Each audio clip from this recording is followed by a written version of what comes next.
Hey friends, happy Friday to you. 6 o'clock here. We're so glad you're joining us here on Up with KREM. I'm Tim Pham. And I'm Channing Curtis. Let's get you ready for the day and the weekend ahead. Nicole Hernandez is joining us this morning. She's in for meteorologist Thomas Patrick today. So Nicole, break down the forecast for us. What can we expect? It's the weekend. I'm so excited. I feel like every single time I do weather at this time, I just express how much I love the sunrise because look at it. It's so pretty. It's orange.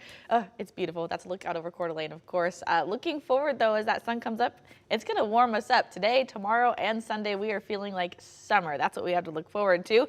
Today, right now, 54 degrees across the region, in the 50s for most of us except Sandpoint. Always a bit colder there, in the 40s this morning. As we warm up today, we are going to end up with above average temperatures. We are going to be sunny. We're going to be dry and in the mid-80s. All right, 6:02 here, a traffic alert for you this morning. This is a live look right now. This is big news here for Northwest Spokane. Starting tomorrow, one lane of traffic in each direction will open on TJ Meanock Drive and on Northwest Boulevard. Meanwhile, nightly closings continue for the southbound lanes on the Maple Street Bridge. They are happening daily from 8 p.m. to 6 a.m. Northbound lanes will be fully closed at times starting Monday, and these closings will last until Friday, October 6th. Right now, the city estimates the project will be done by mid-November. Well, making Spokane cleaner and safer. This morning, Spokane city leaders are sounding the alarm on crime in downtown Spokane. Just yesterday, the mayor and police chief announced a new plan to step up their presence in downtown. Chief Meidel says they are increasing patrols and working overtime to eliminate crime around the area of 2nd Avenue and Division Street. Last week, police arrested more than 50 people in the area for possession of drugs, weapons, and trespassing. But police say they did have to release about half of those people due to overcrowding at the jail. While they're focusing on one area, Mayor Nadine Woodward says cracking down on crime is a city-wide priority. We have zero tolerance for these activities. Now, while the mission is concentrated in this area, we will not lose sight of the rest of downtown. The mayor says that Catholic Charities reached out to the city to help, saying that they will pay for the overtime cost of 2 officers who are in that area. The Spokane Police Department says it will continue the increased patrols in the area around the clock.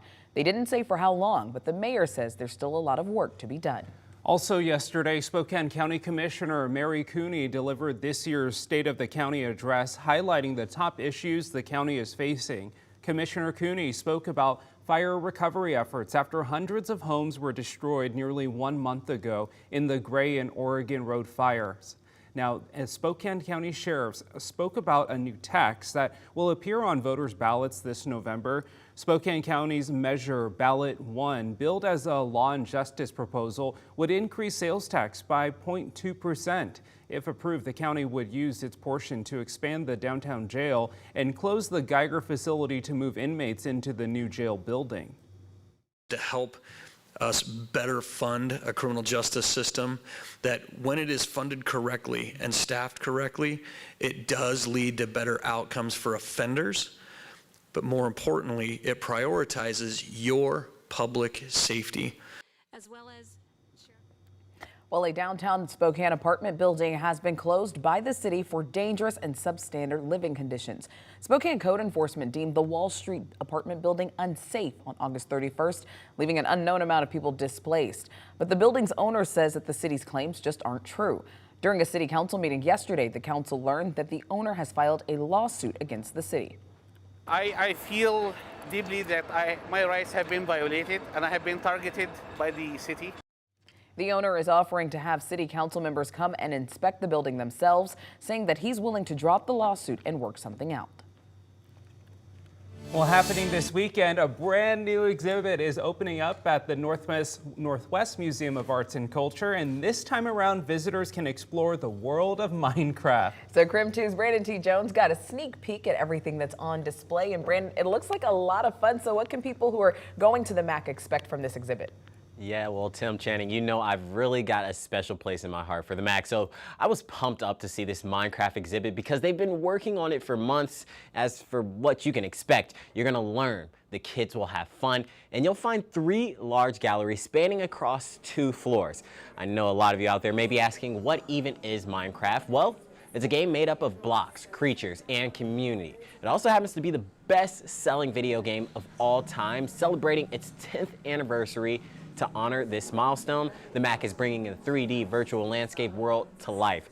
Curators and those who work closely with the museum say the exhibit is one of the most ambitious projects ever presented at the MAC. It's been a really intense build, and it's so satisfying to have it finishing up now and seeing people come in and get excited about it. Fans, non-fans, people new to the game, people who don't even know what a Minecraft is, anybody who comes here will understand it can be whatever you want. It's a sandbox experience. Like, it's whatever you make of it. And speaking of that sandbox experience, the last individual you heard from designed the poster that now hangs outside of the MAC using Minecraft. So Minecraft represents art, pop culture, and so much more. Tomorrow, the Minecraft exhibit will officially be open when the MAC doors open at 10 a.m. The exhibition will live inside of the museum through the end of the year, and the last day to see it is December 31st. Live in the newsroom, Brandon T. Jones, KREM 2 News.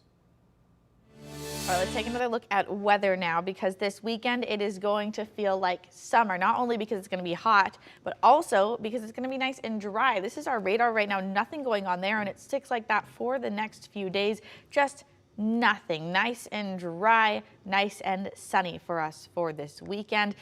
As for temperatures, we're going to be pretty significantly above average with highs in the 80s. Saturday, our warmest day. Sunday, still in the 80s, but then coming up next week, we do cool down. So I'm talking about that coming up in Maine weather.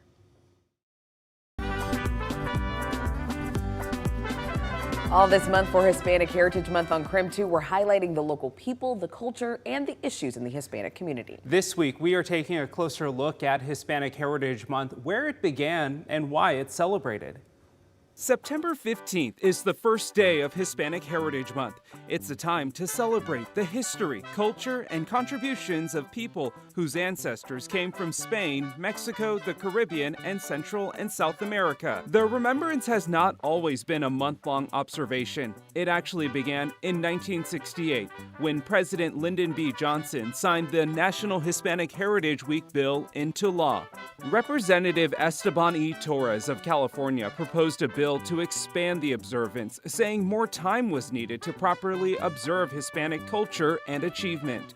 In 1988, the month-long observance was signed into law by President Ronald Reagan.